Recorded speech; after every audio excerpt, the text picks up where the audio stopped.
Today, we stand in a world where the death penalty is in use.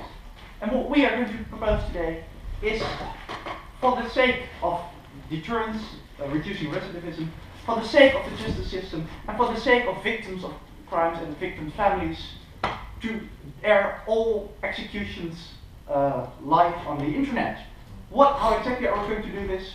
We're going to live stream all of them on the internet late in the evening, so that's 11 p.m. or later, so there's no children watching, just so we make sure that they don't get to see it. Then, why are we going to do this?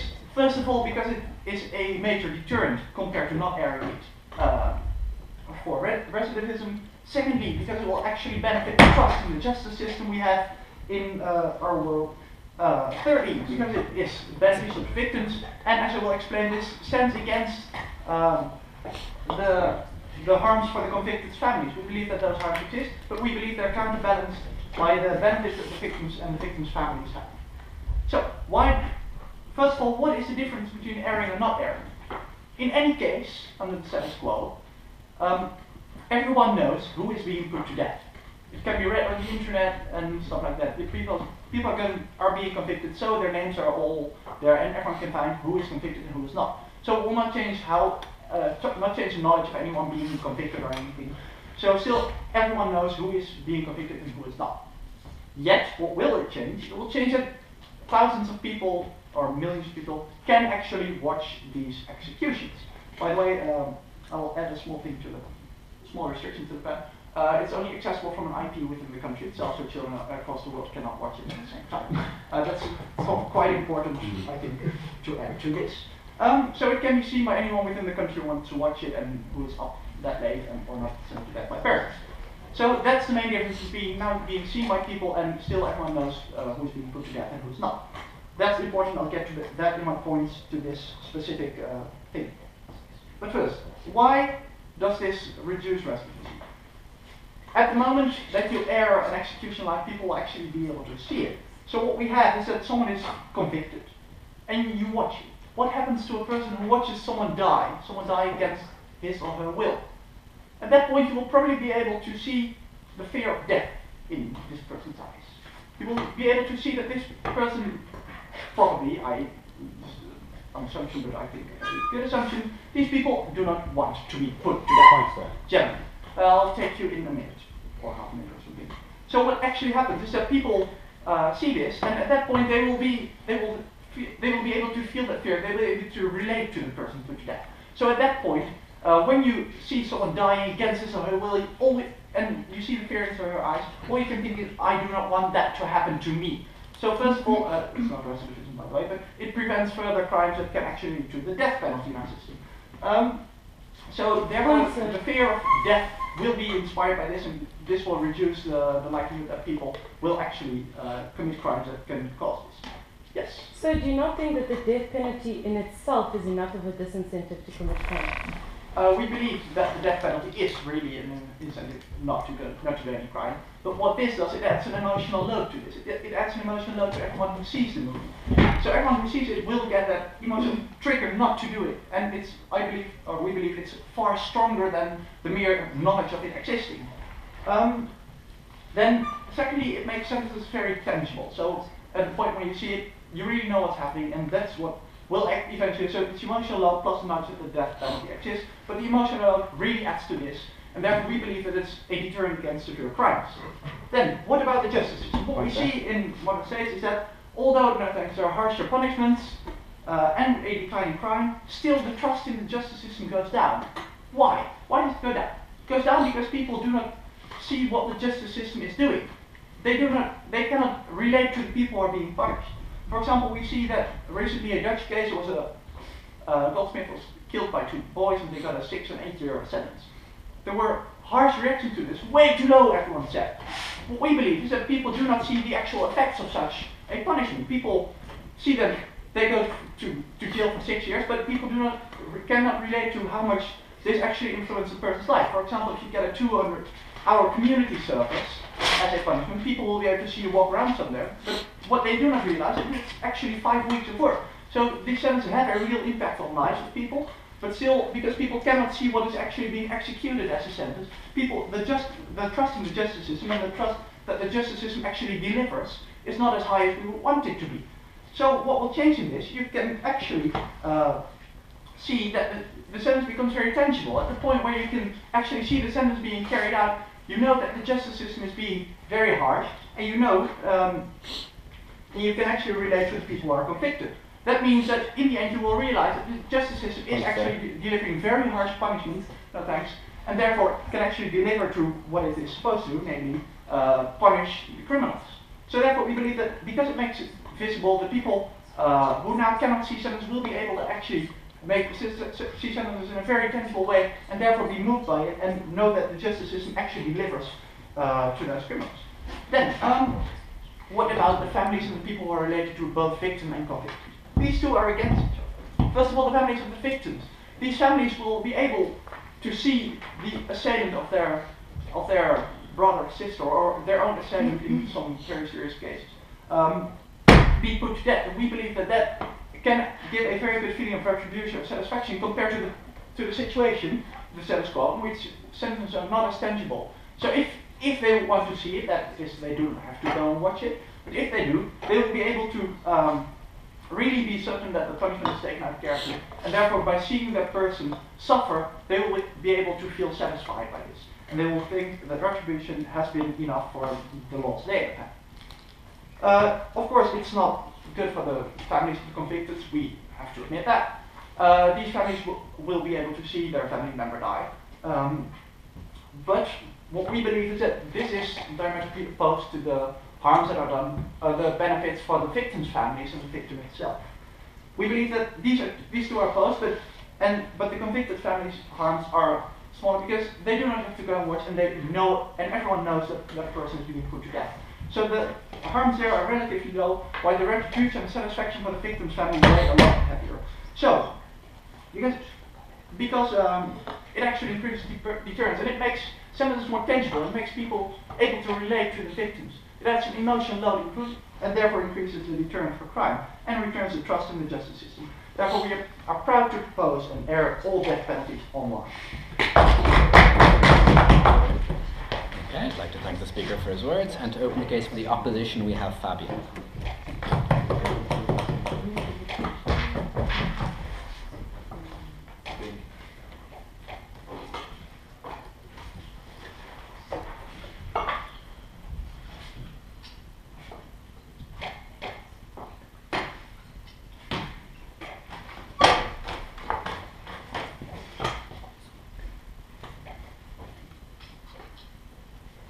Mr. Speaker, ladies and gentlemen, just to make it sure, once we on the opposition side we agree that the death penalty is a good thing and that the death penalty is actually leading to deterrence. So we do not want to discuss any of these today. We do not want to have a case on should the death penalty be abolished or not on our side of the house. What we want to contest is, as a first point, do we actually have further criminal deterrence? Secondly, I would want to look at public reaction and what we can expect from that. And third, I will want to talk about who will actually watch these executions, who are the ones who are actually going into the internet on Hulu or whatever platform and watch it. My rebuttal will be on the bottom in my points. First point, criminal deterrence. The Prime Minister is standing up here and is saying that, yeah, we will have some kind of deterrence. Now, what we are saying, and what the Prime Minister had already conceded in his speech, is that the death penalty itself is already a deterrence. And we on our side of the house actually believe that the death penalty, as pretty much the harshest punishment and the most irreversible punishment that we can have and that we can use in our current justice system, is indeed a very, very strong deterrent, and this is why we have the death penalty in place. However, we do not believe that making them public adds further deterrence to this. And I want to look at this from the perspective of a criminal who is more or less determined to commit a crime that is very vast and that is like pretty much he kind of knows that he's going to have the death penalty in case that he does it. Now, once he's pondering it, and I don't really believe this is what will happen, but I just want to go through this thought experiment. While he is going through this, and while he's thinking through this, he would then accidentally stumble and see like, okay, so what is this execution like? Because I can't really think about how I would die or whatever. So he would see two things. Either he would see, well, there is this guy dying, getting like the injection shot or whatever, and then he like slowly passes out, and then he would think, this is actually not that bad. He's dying like a totally good death. Seems totally relaxed. Okay, he might have some fear in his eyes, but I already want to commit a death penalty worthy crime. Now that I see that it's actually like this kind of brutal thing, awesome. Let's move ahead. The other option is that he actually gets terrified by seeing what he is seeing, that he actually sees, man, this is horrible, the way he's dying, and this is a death I do not want to have. Now, if he's already determined to die, this would mean that it must be some kind of execution that is horrible, monstrous, whatever, so that it actually shocks him. Because he already has made up his mind of actually dying, so this fear in the eyes of the dying person, well, that's just what happens when you die. So, if we have this kind of monstrous execution that actually really deters him, then what we have here is that we have inhuman public execution.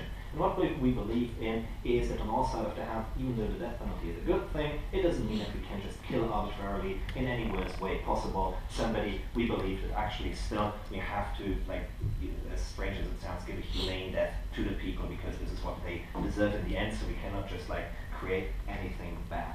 So we believe there is no further added deterrence in looking somebody in the eye who is dying. We believe that this is not further enhancing the deterrence of the death penalty.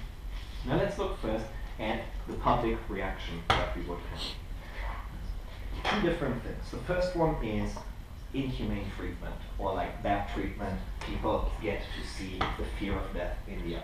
If it is really this brutal, then what we believe will be created is a public backlash. People will see, oh my god, what the heck is going on here? This is horrible, let's put an end to it. We on our side of the house say the death penalty is a good thing. So if now suddenly the public stands up and says, we don't want the death penalty because it's so horrible and it's so gruesome and whatever, then we are actually creating ourselves a disservice because we are encouraging the public to step up and speak up against the death penalty, one of the things we do not want to happen.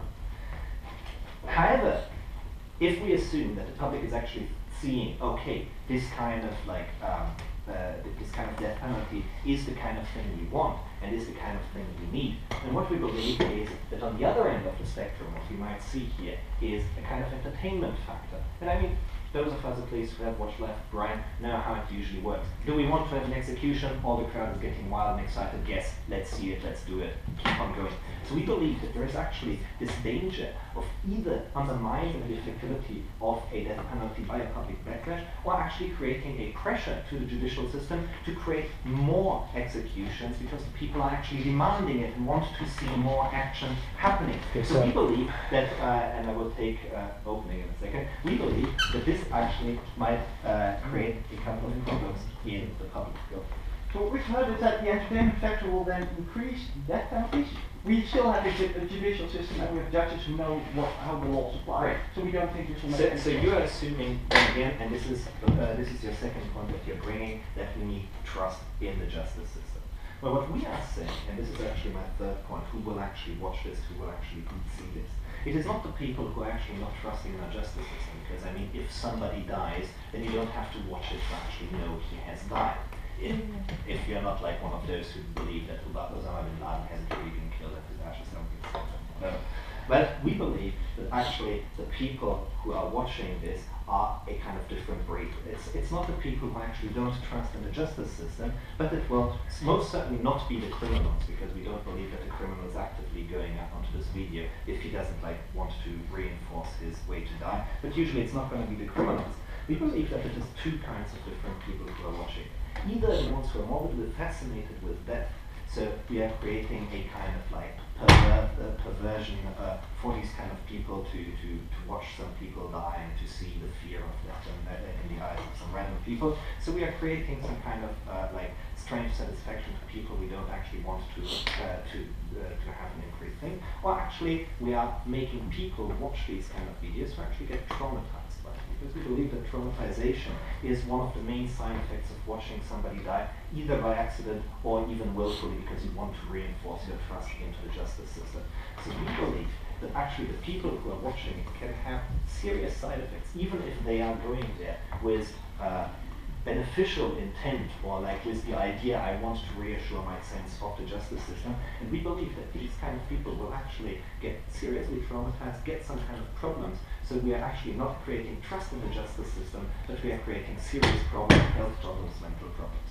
What have we told you? We have told you that we don't have any further deterrence. We have told you that actually the public would not support if they could see all the executions, and that actually those who see it, they won't have positive effects, but they will get traumatized for all these reasons. Thank you.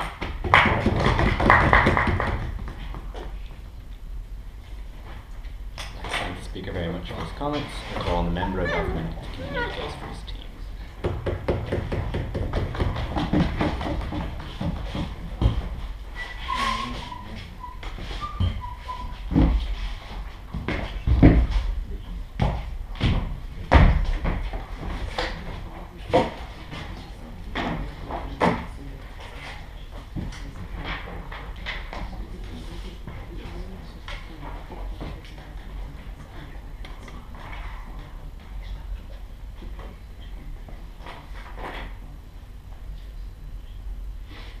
Okay.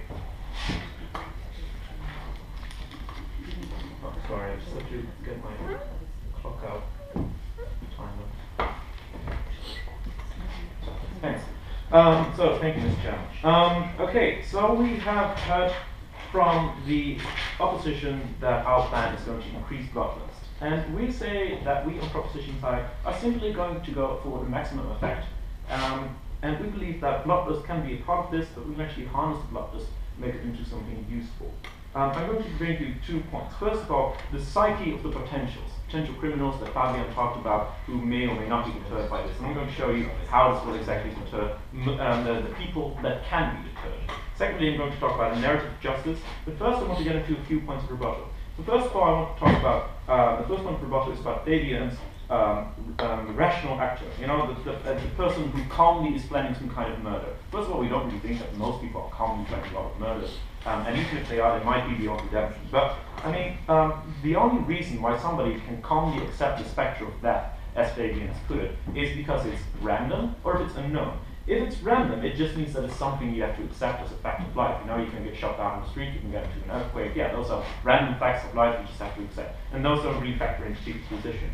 Or if it's unknown, you know, people simply don't really deal very well with abstract ideas that are unknown to them. That doesn't really factor into their ideas. It has to be tangible for the brain to seize upon it as a kind of, as an actual reason to do or not do anything. So we believe that this tangible, this punishment in the name of justice is actually something very tangible that works in both cases. So also, the idea that it's people will actually see it as entertainment, the public reaction against the death penalty that Fabian talked about are mutually exclusive. But moreover, you can't really say at the same time that people are going to be more against the death penalty and say that this is necessarily a bad thing. Apparently, this death penalty is already being, if the narrative would simply change that way because people see it, then that's an effect we're willing to take, but it's not necessarily going to happen, and I don't think that it's necessarily demonstrated. So, onto the psyche of, my first potential, the psyche of the potentials. I think we can safely say that there are roughly 3 groups in society that may or may not be determined to commit some kind of crimes. There are 3 groups. The never gonna group, you know, there's the people who simply are law-abiding citizens, never gonna commit any sort of crimes. There's the criminally insane, and there's the people who might. This first group of people who might are actually the most interesting group in this whole thing. So the people who are never going to do, are not going to go into crime anyway, but they will actually see some kind of tangible punishment. You know, these are the kind of citizens that have been, that have some sort of exasperation with the justice system, where they feel that simply, that the idea of people running around and, you know, never seeing any kind of justice being done doesn't really sit well with their idea of what justice should be about. And I mean, this will satisfy the idea of abstract vengeance that lives in all of us. You know, when you hear about someone doing something horrible, you just want this person to be punished. I mean, there's a reason why we have so many movies about vigilantes doing stuff out of the name of justice if the actual justice system fails. So we can definitely say that this is something that is alive in society. So that's the criminally insane. That's the second group. They're basically ticking time bombs. They're not going to be deterred by someone anyway, because I mean, if you've just been abused by your alcoholic father for all your life, there's just something gone wrong in your brain. It's probably not really going to be deterred or not deterred by anything. It's just, you know, something that's waiting to happen. So we don't really think this is a relevant factor in this debate. So then the third kind of people, you know, the people who might, they will actually feel the tangible threat of the justice system, which is currently an abstract, and it will become tangible in its power. I mean, right now, criminals know that there is some kind of you know, justice system, there's police, and they know that there's a death penalty. But knowledge is just that. As I explained, brains don't really deal very well with abstract. You know, people don't really take most abstract concepts into account. And so it's just an idea. I mean, you certainly know that most people, even if you would experience death penalty in your direct environment, even if it's just somebody disappearing, it's not actually something you really experience. I mean, imagine just for a second the difference that you have when you, for instance, hear that a close relative has passed away. You will only be very sad, but you were far away in a faraway country or on holiday or something like that. Whereas you would actually see that person's last moments as she was sitting at his deathbed or her deathbed. That is a very tangible difference. And the immediacy of the visual experience will actually make a massive difference. And potential criminals will fear this kind of function.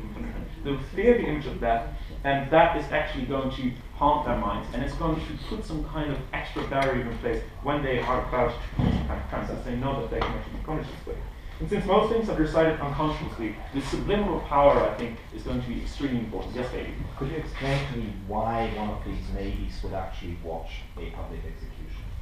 Because people are drawn to these macabre spectacles. I mean, why do we watch movie clips of, you know, car crashes on YouTube? And I think we've all done this. And maybe I'm just a sick fuck, but you know, probably most people are sort of drawn to the macabre in some way. So on to my second point, the narrative of justice. I think that to launch this imagery in the public discourse will create this kind of narrative where the public no longer feels so disillusioned with the idea of justice. Like I said, even just people disappearing or just a newspaper headline is not quite the same as seeing the justice system take its effect. So when people actually will see the firm hand of justice, you will actually get this massive effect. And unlike what Fabian says, you won't get more bloodless because people finally have this idea that they're being listened to. I'll take a second part if you want to. Yes. Sorry. Okay. But we actually believe that people are not just randomly out for blood. This is why the entertainment factor is not that great. People aren't randomly out for blood. People want to see justice being done.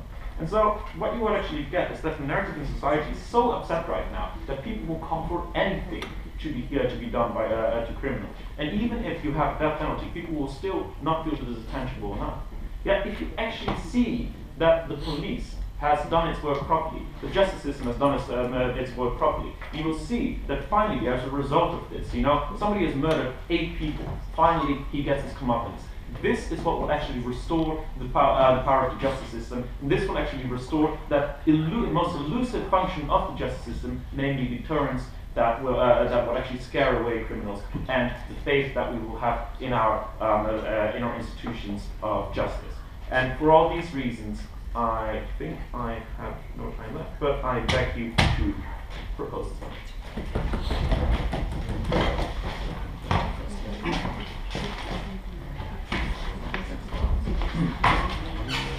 Okay, I'd like to thank the speaker for his words, and to continue the case for the opposition, we have Lund.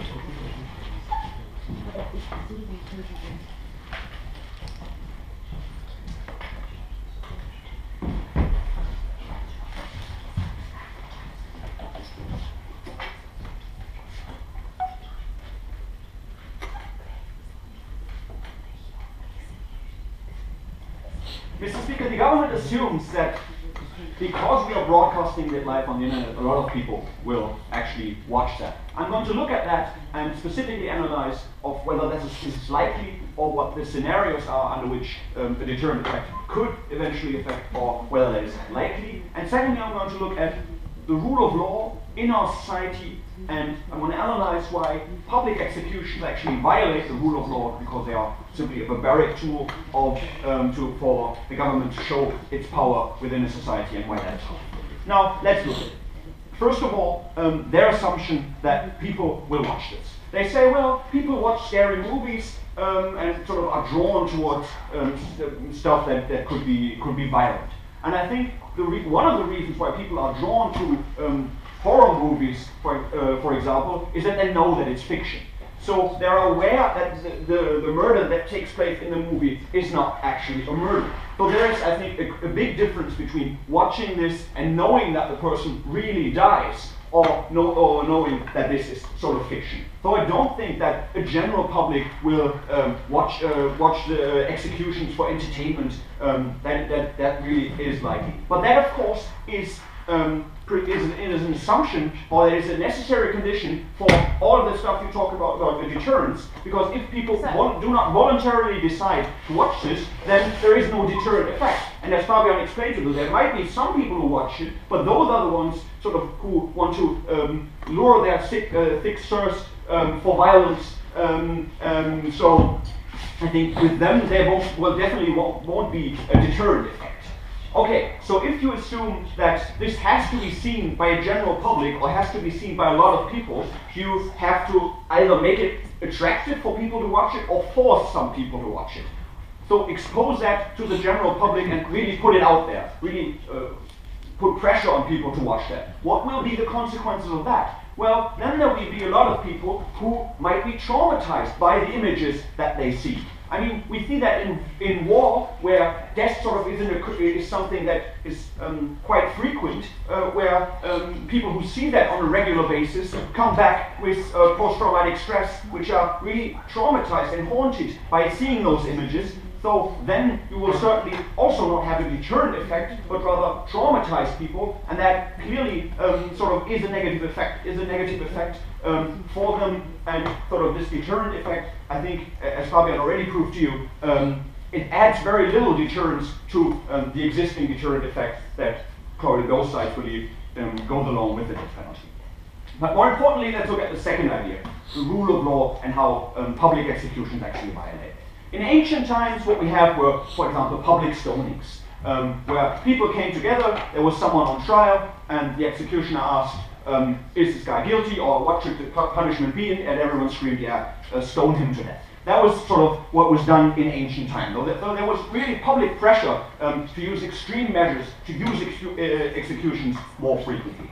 And of course, why did the government do that? Well, they did that as a demonstration, as a public demonstration of their power, the ultimate power that they had over their own people. Today, in the rule of law, we don't believe in unlimited power for the government. We believe in limited power for the government. So there are clear rules and laws and conditions under which the death penalty can be used. We believe in the rule of law that even criminals do have rights. And this, for example, includes the right to keep their dignity. Even if they are put to death because they have committed a horrible crime, still that doesn't mean that they should be publicly humiliated by sort of making this very accessible and broadcasting it to a lot of people. So we believe in the rule of law. It is sort of what defines the rule of law and separates us from barbaric society, is that even criminals still have dignity that should be preserved. Comparatively, why are people whose lives we are saving less important than the dignity, which is basically a very, very small harm on dignity of someone who has committed a horrible and horrendous crime? Why is this more important? Why is his dignity more important than our security? Well, what you first have to prove is that this policy actually leads to more security. It has to prove there is really no additional deterrent effect of making this public, but rather you traumatize people. So if there's no benefit, you can't really weigh that against each other.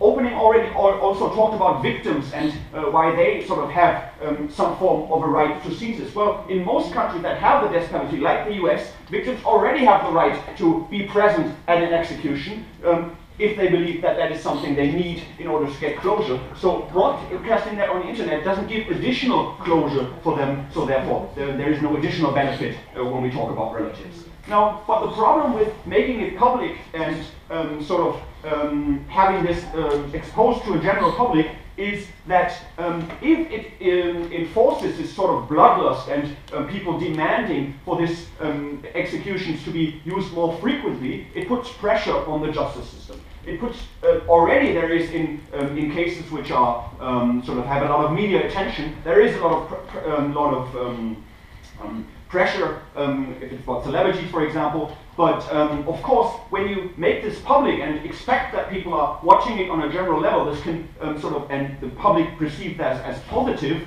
then there can be pressure to use it more often. And I think already in a justice system, it is very difficult to sort of distinguish between heinous crimes in which the death penalty should be used and other crimes which are also bad, but not that bad that the death penalty is a proportionate instrument of sentencing. So we think in this fine line, we shouldn't put additional pressure on judges who actually make the decisions, put additional pressure by sort of making this a public event that everyone can simply watch for their entertainment, and therefore sort of argue into the narrative of bloodthirst within the society. We think what differentiates us from barbaric societies is that we don't want a situation in which the public demands someone to die and even play into that role, into that narrative by broadcasting it on the internet and therefore playing into this barbaric instinct of people, but rather in a rule of law. That was my basic point that I added. In the rule of law, even criminals have rights, and therefore they shouldn't be publicly humiliated, but rather we should stick with the principle of the rule of law, and this policy under our proposal violates this principle. Thank you. I'd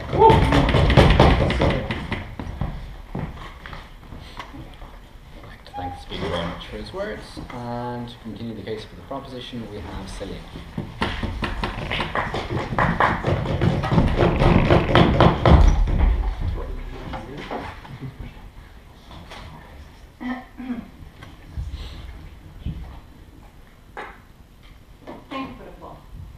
On the side of the government, we don't believe that people who have committed various, that is, a number of murders, that is, serial killings, the terrorists, the people who build their cult on the murders deserve any dignity.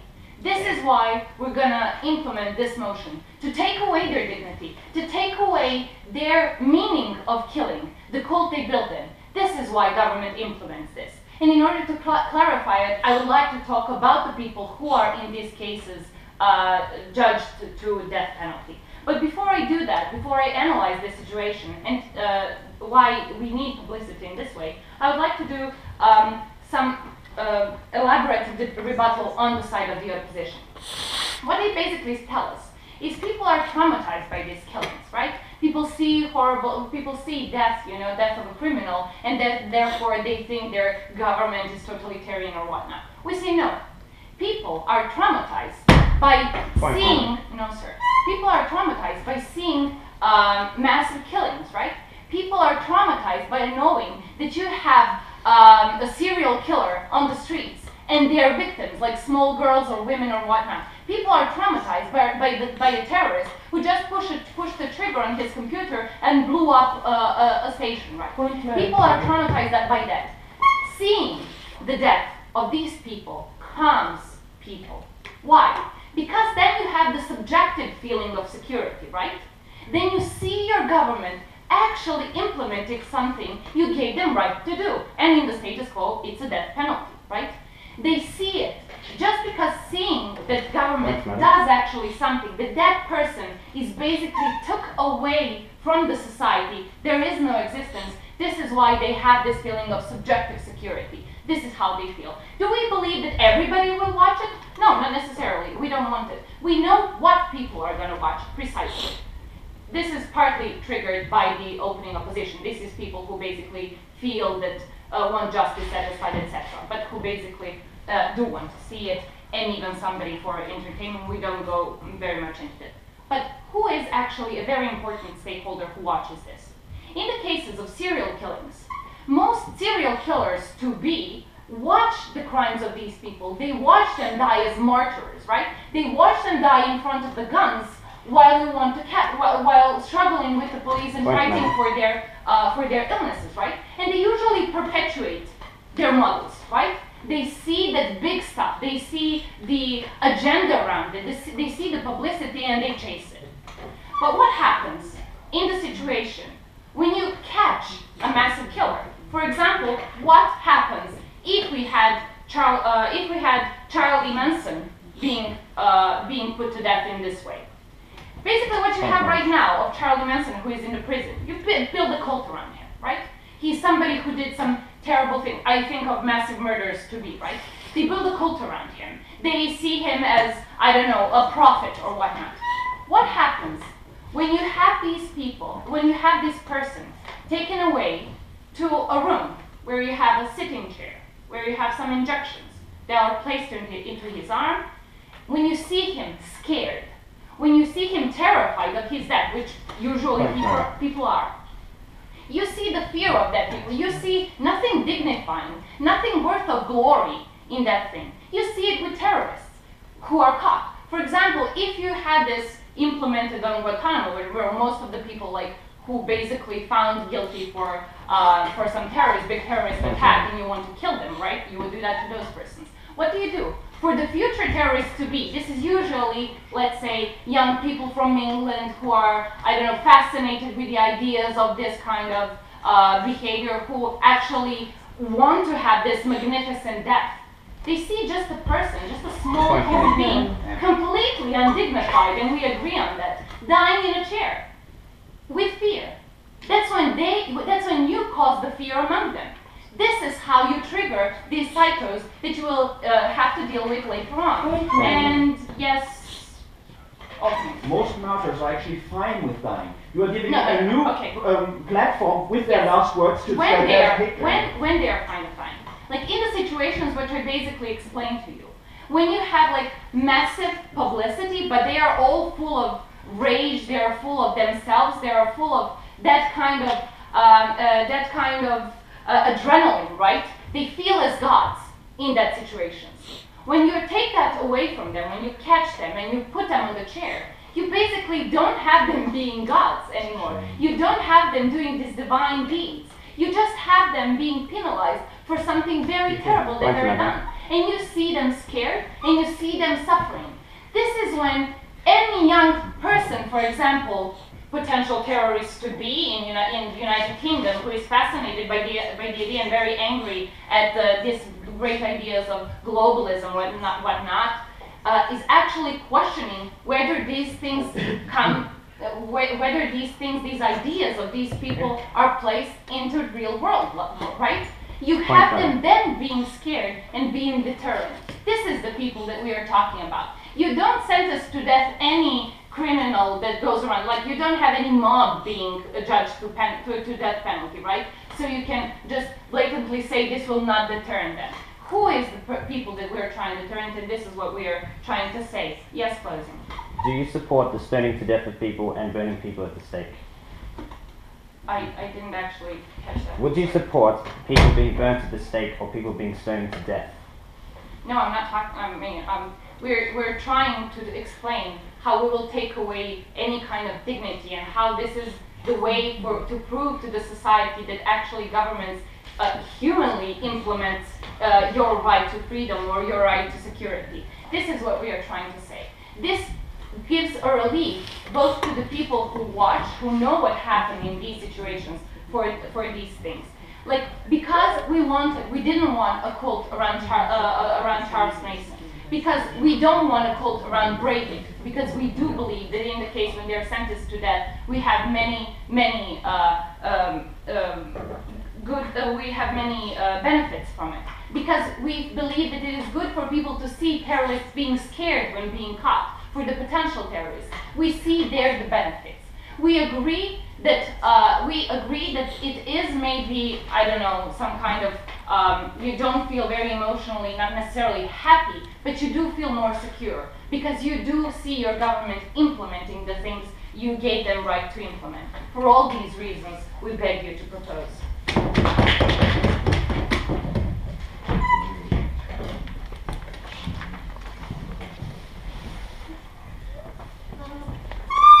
Speak for comments, and to continue the case for the opposition, we have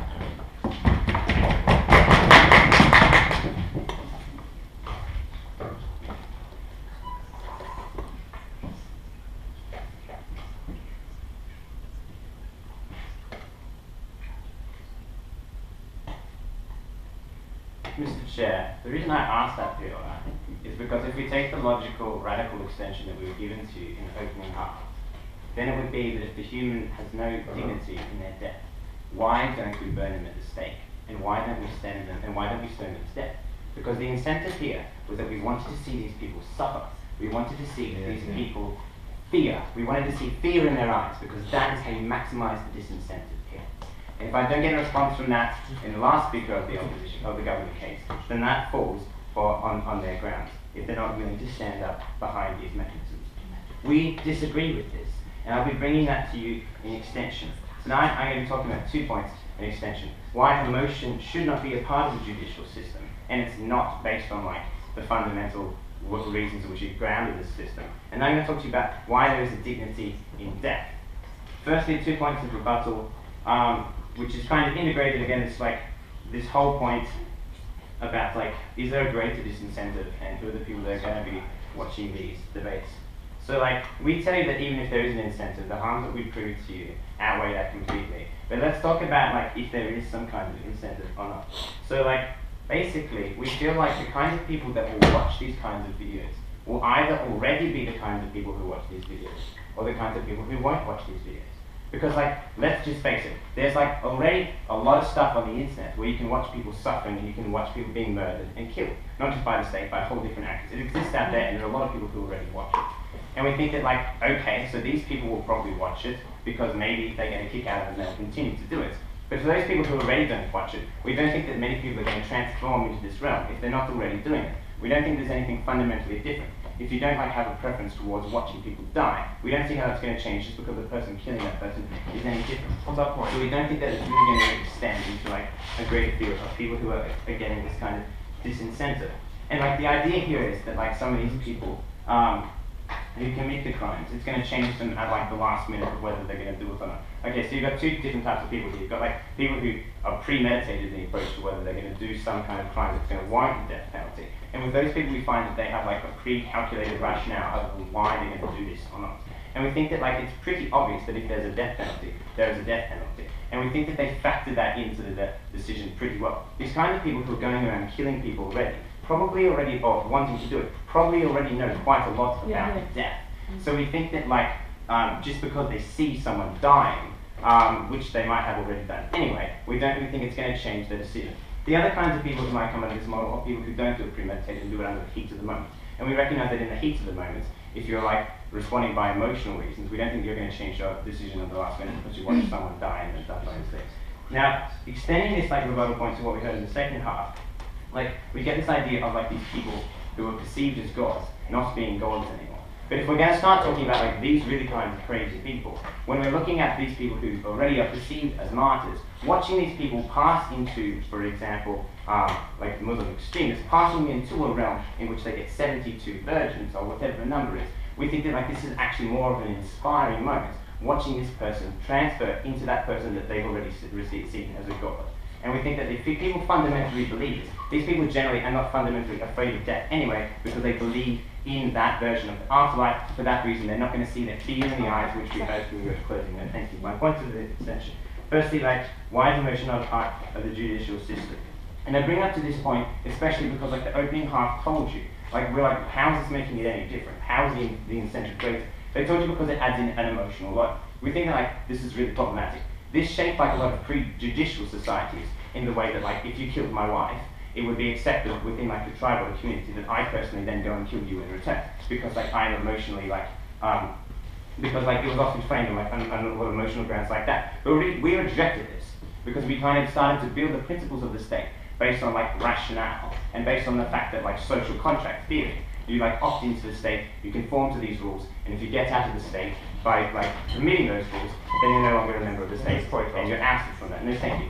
We don't see emotion as like fundamentally what our state is about. We see like the values that shape us all based on like liberty, equality, and all these sorts of things. To the extent that you step out of the state, then like things might be different and you might not be accepted by the state anymore. But emotion was never really a fact of why like the judicial system should be built in that way. And we would like to see a response to that. We don't think that, we think that what you're doing there is like, if you want to create a culture based on a like emotion, a judicial system based on emotion, you generally have like a lot more uninformed people. And like when people are emotional, it like gets into their personal bias a lot more. So like you'll have people getting really angry when they've like decided from their own perspective whether this person committed the crime or not, and they'll think like it's valid based on their emotional reaction to this, because often people sympathize more with like particular actors, like if it was a woman who was being killed, or if it was someone from a particular minority who relates to that kind of person. This kind of emotionally focused dialogue like really serves no purpose in debate, no purpose in like the judicial system, and we think this is like inherently wrong. Okay. We don't think that it produced that outcome. The uptake opening. Okay, so the reason why we don't, for instance, burn people at the stake is because we haven't actually given up the judicial system, even if the disincentive might be greater. Just for the same reason that we don't give people $200,000 fines for speeding tickets, even if the disincentive might be greater. Okay, That's so the I think I same get your point there. So like, so the extension that was brought to you by your team, like the logical conclusion is that you don't value dignity, and thus there is no reason why you wouldn't maximize your disincentives, which you believe happens by doing it. So why is there a dignity in death? We think that like death frames the way that people interact in society on a day-to-day basis. Whether they're religious or not, people are always acting towards this. It informs our decisions based on like if I want to maximize my happiness before I die, if I want to like subscribe to a religious creed because it affects the way in which I die. There's like an inherent dignity in this. And this is why we see that like this is different to like court hearings and other acts of the law in which we see this in a public dialogue. We want this in a private dialogue because we think that like and we think this is also shown you by like the manner in which we choose execution choices. We've seen like throughout history that we've opted away from like stoning to death and like people being burned at the stake because we saw dignity in this kind of death. We think this is wrong because we see dignity in the death. We think this is particularly problematic for like other stakeholders in this debate. People like families of the people who are going to be executed, who perhaps might be more religious or not. We don't think it really matters, but we think that seeing like their son, daughter, brother or sister die, we think that that is a generally traumatic experience for them. And we think that like this is unfair for them because they have done nothing wrong and they have been condemned to suffer under this system. We think that like this is problematic because these people are being humiliated and judged. The individual who has been cast out of society has now been cast under society because they're being used as a tool of the state for some greater purpose. We think there is a human dignity, and we think that the individual should not be condemned to this kind of death. And for this reason, we're very proud on this side of the house.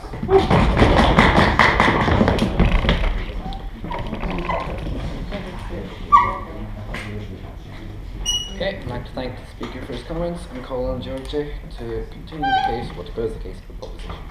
Here. Okay.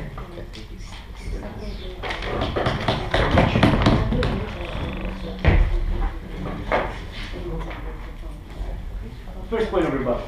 They told us that we have to defend stoning and that we have to defend burning on the stakes and stuff like that. Now, by our logic, ladies and gentlemen, it is simply a horrible and quite illogical notion to do so. Why? Because people will sympathize with these people. It's just way too aggressive. So we don't have a goal for us to make them into extreme martyrs. It's something that we are trying to oppose here. We do not want to make them in martyrs. We think that we have a perfect and delicate balance in the status quo with having these death penalties, and we don't want them to have an aggressive and appalling death. Now, another reason why we don't want burnings on the stake and stuff like that, it is still an element of an aggressive death. It can be interpreted as their heroic death because they are being completely killed off in an amount of aggression which is not necessary for someone to be killed off. Therefore, they will be martyrized even more by their case. Because our criteria is to have less these martyrs in our society, it is absolutely logical for us not to defend public stoning and not to defend burnings on the stake. Second point of rebuttal. We've heard here that people like, for example, terrorists and people who most probably don't want to, want to die, are not going to be afraid. So we don't have this sort of feeling, this visceral feeling, and we'll talk later about that these people are afraid. Now, firstly, we do not quite agree with that fact. We've seen Khalid Sheikh Mohammed and some other terrorist leaders being completely humiliated and basically not being that strong to this idea of not dying, being afraid in these parts of their lives, being afraid while facing that and while facing other things. So we're not quite buying it. But even if that's the treatment, even if they're completely crazy and they just want to die so they can see their virgins. Now, secondly, we believe that the difference between this and killing and dying somewhere in a plague by killing some people in the embassy is that we're sending a message that you did not win. You did not manage to kill our civilians and die while doing so, because this is the definition of an honorable death if you're a terrorist. The definition of an honorable death is to kill as many infidels that you can if you are jihadists. If you do not do that and we kill you in this manner, we win. And that's also a message we are very, very likely to send. And that is also a message which will lessen the number of people that will find this man a hero, because his death, while probably tragic for them, it's nowhere near heroic. And that's what's important for us in this debate in the Union. Now moving on to the clashes. Firstly, there was a lot of talk about the deterrence factor in terms of whether the future people, whether the future criminals are going to be deterred or not. Now from the opening government, we've heard a very important point that we have an emotional element to this, that we have a visceral reaction when we see violence. Now that's very important, but what we think is more important from the opening government is that we have an abstract image of the death penalty, and this gives us the identification with that penalty. Now that is important for two things. For firstly, as a criminal, of course, you will be afraid, and that is something they have clearly proven. But secondly, it's about two more things. First, it's about the feeling of subjective security. That is something that they've said, which is basically that you have the belief in the justice system. Now, where we continue with that is with the concept of subjective security in terms of having your other rights implemented. We have a duty to make you feel very, very secure, because you do not walk around freely, you do not assemble freely if you are afraid. If you feel less afraid, we think that you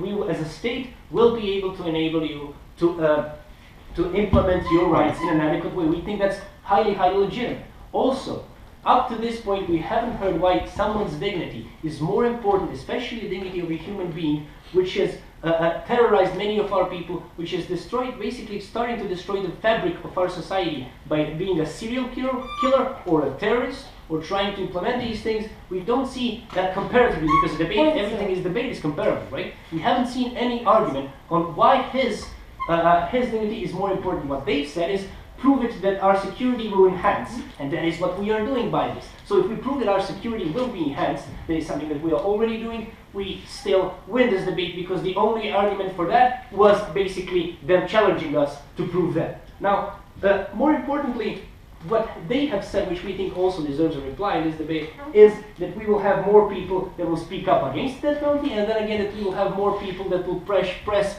for more death penalty. That's also something that came from the second thing. And what we say to this is two things. Firstly, it's either the one or the other.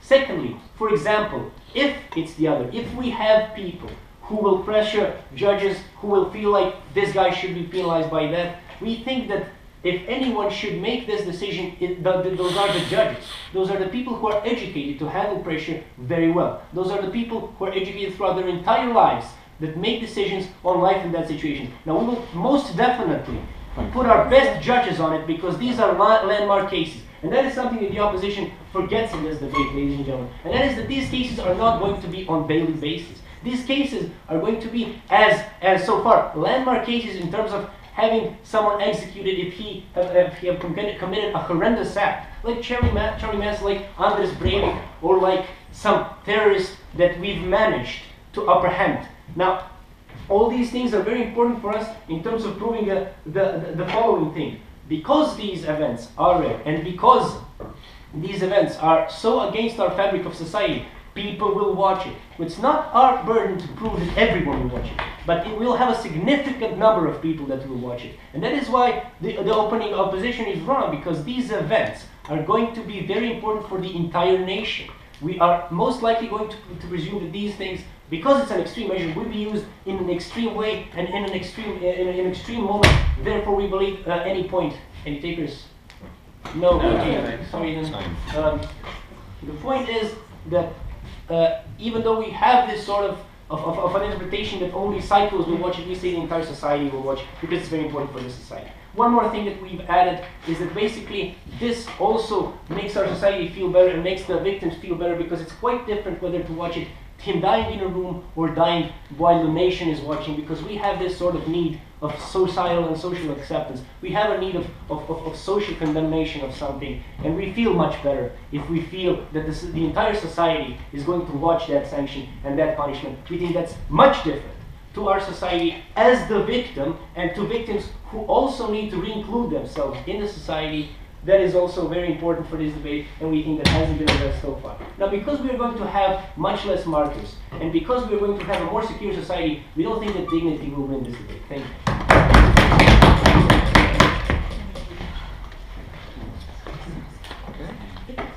I'd like to thank the speaker for his words and call on the final speaker from the opposition to close the case for the debate. This is her side for the debate.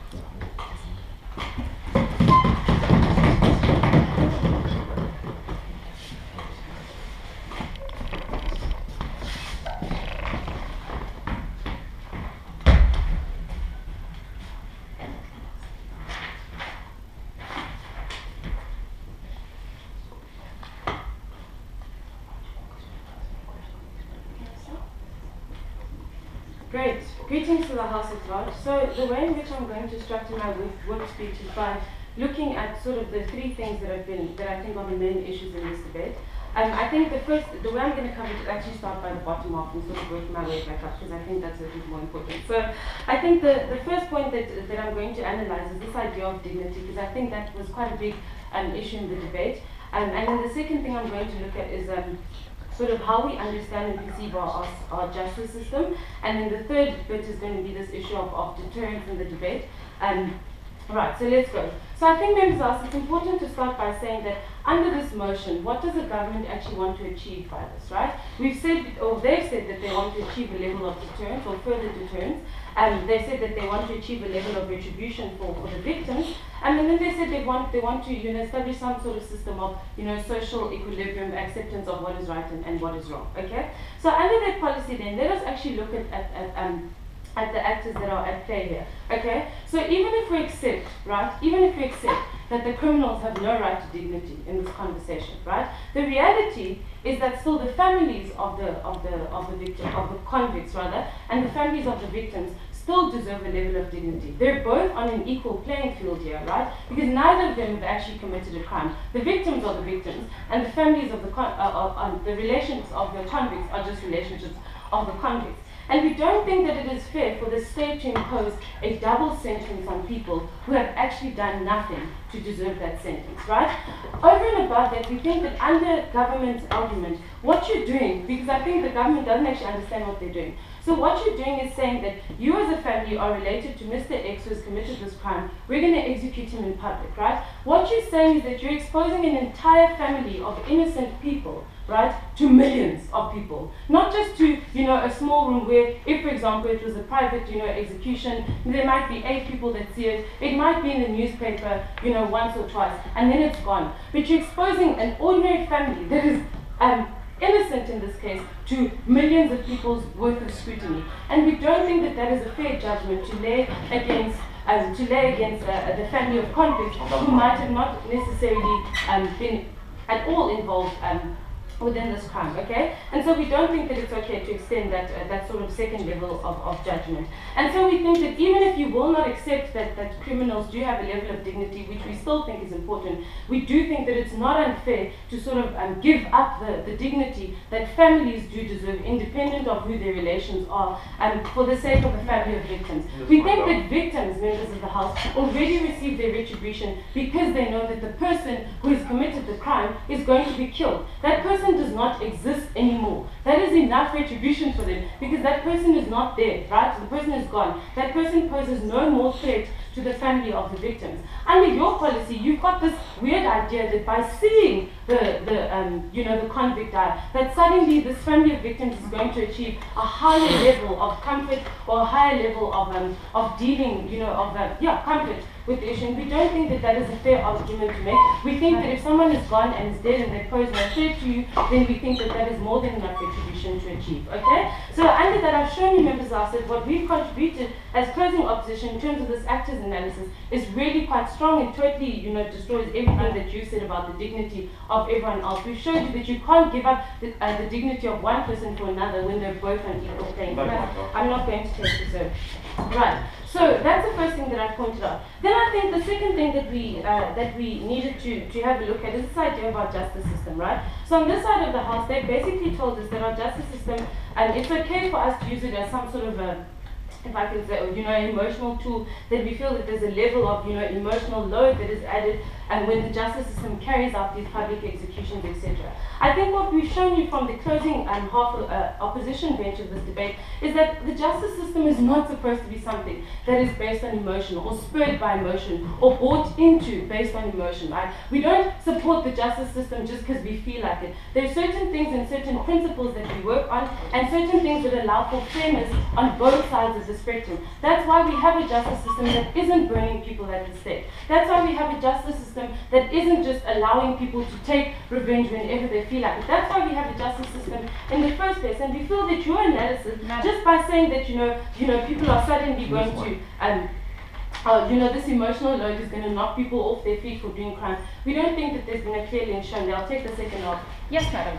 Justice system may be with no emotion, but people who wait for the reaction of the justice system are emotional, and they do want the justice being satisfied, and they do want to see the results. So this is what happens to them. So I think we're not disagreeing with you that people are emotional, but I think what you're missing in this debate is that there is no clear link between already giving someone the death penalty, they're dead, they're gone. That is seeing the justice system doing what it needs to do. What is this higher level of trust in the justice system that's suddenly going to be realized because you've seen the justice system do what they say they're going to do? I mean, if you're going to kill someone, you're going to kill them, right? How many possible ways of doing it can there be? So I'm not going to take on that. Right, so I think I've clarified that for us. And last point under this idea of the justice system, members of the House, we don't think that it's okay that we use that it's a role of the state to use people as tools to promote an idea, right? We don't think that's fair. We don't think that it's okay for the state to reduce someone's death or to reduce a crime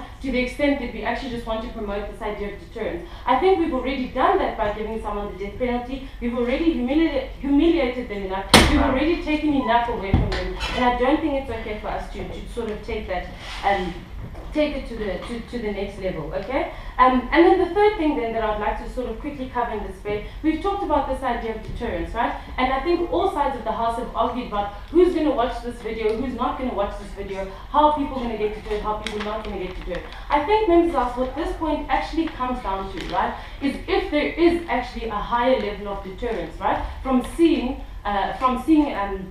someone actually experiencing their crime. Under the logic that government has given us today, their assumption is that fear or deterrence to carry out a crime is maximized by suffering. That is what they've told us, right? And members of us, what we've proved to time and time again on opposition, but specifically under closing opposition, is that just by seeing someone die, right, that doesn't change anything, because under other justice, that's why we're not doing things like, burning people at the stake, stoning them, etc. We haven't seen from government this clear link between I see you die and therefore I decide not to commit a crime. We think that death in itself is enough of a deterrent, and we don't think that this policy or this motion deserves to stand. Thank you. Yeah.